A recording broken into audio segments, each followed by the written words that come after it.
The date of the Bang Energy bankruptcy auction has passed, yet the energy drink brand hasn't changed hands. So, what exactly is happening now?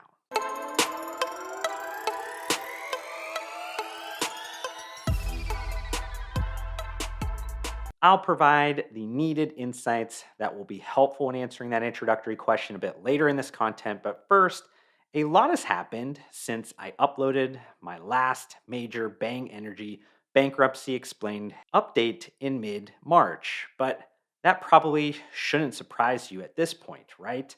The Chapter 11 bankruptcy era of the beverage empire that Jack Owoc built has been wild. But with so much going on, where do we start? Maybe a good place would be an update on kind of the big prediction I made in that last piece of Bang Energy content. If you remember, I stuck my neck on the line and said that Monster Energy would end up acquiring its hated rival Bang Energy. In the next day or so, I was flooded with emails, DMs, texts, and calls from seasoned beverage industry folks that either wanted to applaud my logic or explain to me why they thought I was crazy. What I've found though is that when the latter is happening, I've hit the right chord and I'm actually onto something insightful and impactful. So it wasn't too big of a surprise to hear that a well respected equity analyst at Stifel put out a research note a few weeks later that stated Monster Energy was the best position to acquire Bang Energy. His logic almost exactly paralleled mine, noting that Monster is Bang's largest creditor in the bankruptcy and holds co rights to a 5% perpetual royalty for the licensing use of the Bang trademark. It's that trademark ownership that gives Monster near total control over Bang's future because they can challenge the ability to transfer it to an acquirer. That's why I said the probabilities are low of an acquirer outside of Monster Energy, but concluded that it could possibly come from either a private equity firm that's willing to play nice or someone like Constellation Brands, which engaged in due diligence with Monster Energy over a possible mega merger in 2022. The Stiefel analyst went on to kind of further agree that the Bang Energy acquisition would be value accretive and likely a modest all cash purchase. One point that he did bring up that was overlooked by me was that Monster had a need for larger West Coast production. Bang Energy owns a massive state of the art manufacturing facility near Phoenix that could produce a substantial amount of Monster's US volumes. That is, if Bang Energy doesn't sell off all of its desirable assets to stay afloat before the bankruptcy auction is complete. Huron Consulting, who's in charge of the business right now, has already went through one commercial real estate sale and leaseback and just sold a distribution center outside of Atlanta to an animal pharmaceutical company for about $88 million. This cost optimization plan stuff might make for a good transition to update you on the operating reports for February and March. The interesting thing about Chapter 11 bankruptcy is that you get to peek into the books of private companies because they are required to submit monthly financial statements. In February of 2023, Bang Energy, through its main account, had monthly net revenues of just over $21 million. In March of 2023, that same main account for Bang Energy had monthly net revenues of $21.4 million. So, adding in the January numbers from that last content, Bang Energy had Q1 net revenues of $72.8 million. That should give you a strong picture of just how far and how fast Bang Energy has fallen from a brand that reported $1.4 billion in retail sales in 2021.